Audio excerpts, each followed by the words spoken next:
come to the end of the first Dark Gallifrey trilogy. For those of you who don't know, Dark Gallifrey is a new offshoot series from Big Finish Productions, which is going to be revolving around rogue Time Lords. We know that the next 3 stories are going to be the War Master, Derek Jacobi, but they're also going to be encountering the War Doctor, Bernice Summerfield, John Hart, and the Unbound Doctor. This is the actual last performance from the Unbound Doctor, David Warner, the late great David Warner. But for now, we have Morbius, this trilogy of stories, Morbius Parts 1, 2, and 3, which have been releasing over the past 3 months, written by Tim Foley, concluding in Dark Gallifrey, Morbius Part 3. So if you've listened to the previous 2 reviews, there are going to be minor spoilers for the past 2 parts, because this is, for all intents and purposes, one big 3-hour story made up of hour-long episodes that comprise of parts 1, 2, and 3. So you've got the Time Lord battleship, the Proteus, which is making its way through the time vortex after this massive conflict with the Time Lords, the Sisterhood of Khan,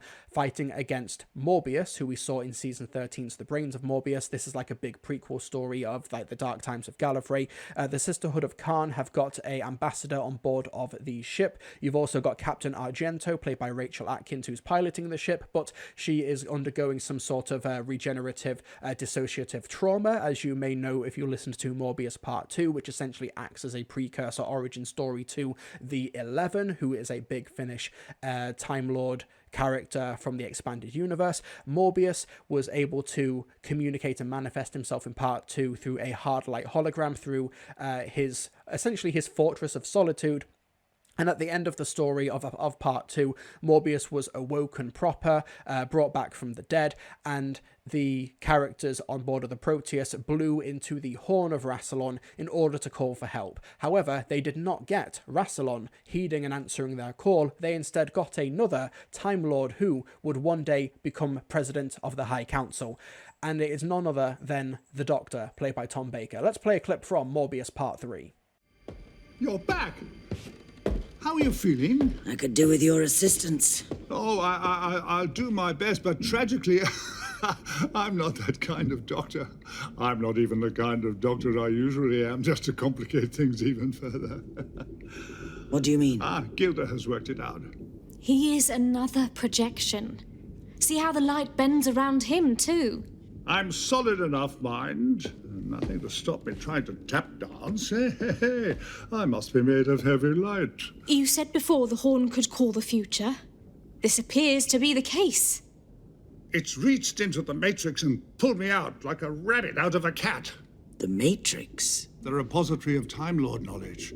Rassilon must have set that up by now, though he's probably keeping it a secret. And the Doctor has properly introduced himself. We have been sent a projection of a future president of the High Council of Gallifrey. Not the one that Jack built.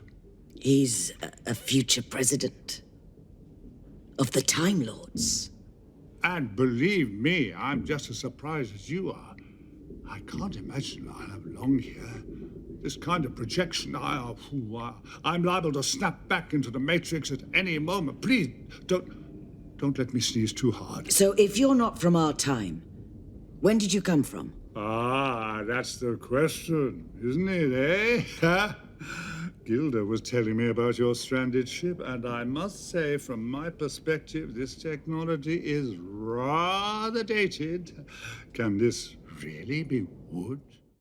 The Horn of Rassilon was blown. Tom Baker, as the 4th Doctor, makes his emergence dressed up as the Time Lord President in order to assist Captain Argento and also Gilda, who was part of the Sisterhood of Khan, who was the voice that you heard there. As we've gone over for the previous 2 installments of this story, this is the culminating chapter. This is definitely part 3. This is Act 3 of a 3-part story, which means that all of the themes are starting to culminate and come to the surface now. But a lot of it is able to work because of the inclusion of the 4th Doctor, who is able to add the future perspective and the future clarity in all of the events, because this is a Doctor who is president of Gallifrey, so this is him post the Deadly Assassin, which is of course post the Brain of Morbius, and Morbius, this story takes place way before the Brain of Morbius, so this means that you have a Doctor who is way more clued in than he otherwise should be, but he's kind of the guiding hand for Captain Argento and also for Gilda as well. Argento, played by Rachel Atkins, Hawkins has given a bravo performance over these 3 stories as well. This 3-parter. She's been absolutely terrific. It's been a really interesting piece of Time Lord lore.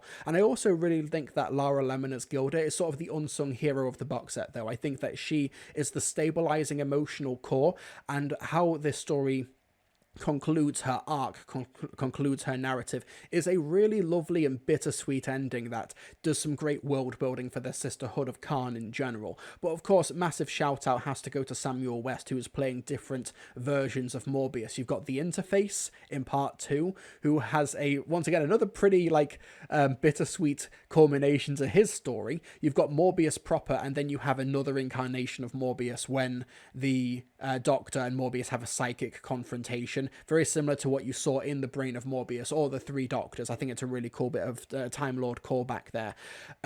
Overall, it's a really strong finale to the story, and Tom Baker is leading the charge with a really great performance.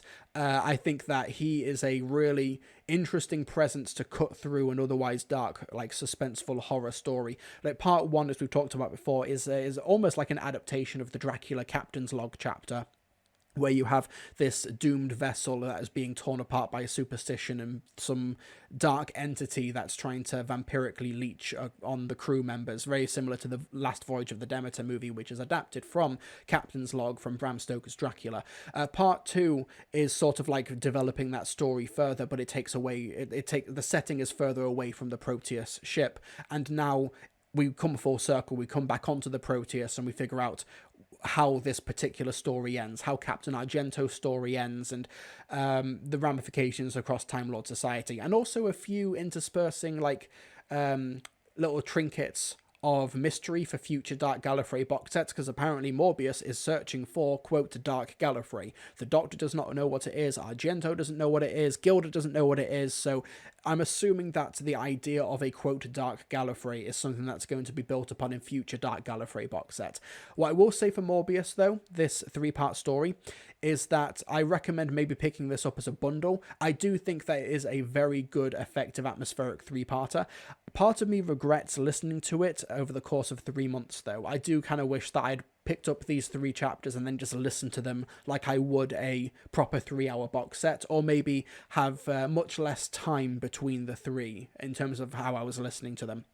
I feel like this is my personal failing, I'll admit. Maybe I should have listened to parts 1 and 2 again before listening to part 3. I probably would find a bit more appreciation for the characters and their arcs over the course of this trilogy. But I will say it's an effective trilogy with a really great villain performance at the heart of it, which is essentially about how cult leaders go through this cycle of reappraisal. You know, now that they're gone, now that Morbius has been rid from the universe and the Time Lords and the Sisterhood of Khan have taken him down, now it's a case of we have to evaluate his legacy now, and will it be a positive legacy, and how we depict that legacy and tell that story. And the idea of storytelling is permeated throughout this entire trilogy as well. It's being narrated by an actress called Janet Henfrey. There's a lovely twist with her at the end as well.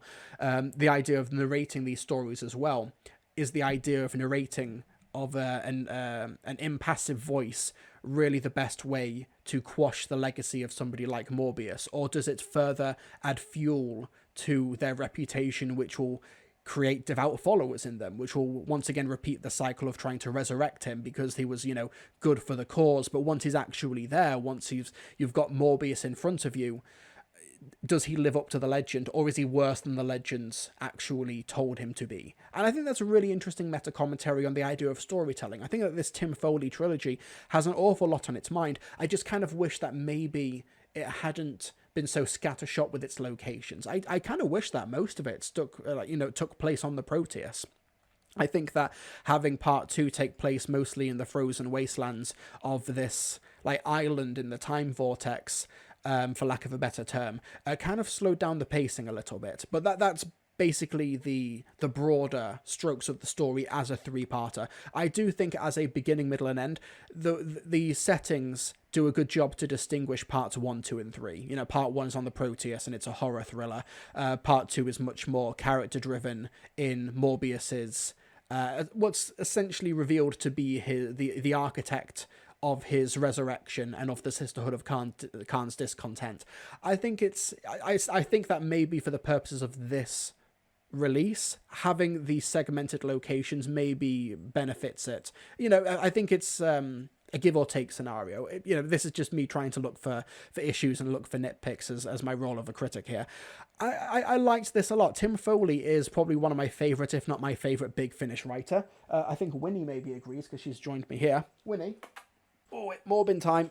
Can you see Morbius returning anytime soon? Well, we do know that he is returning to the War Doctor range, because it's been confirmed that the next War Doctor box set is the War Doctor Rises Morbius the Mighty, which also stars Samuel West as Morbius and is also written by the same writer who's done this trilogy, Tim Foley. So maybe this might piggyback off the idea and the themes established in this Dark Gallifrey set, but I'm really looking forward to this. This comes out next month in August and is probably my most anticipated release of the year so far, because these War Doctor sets are so good.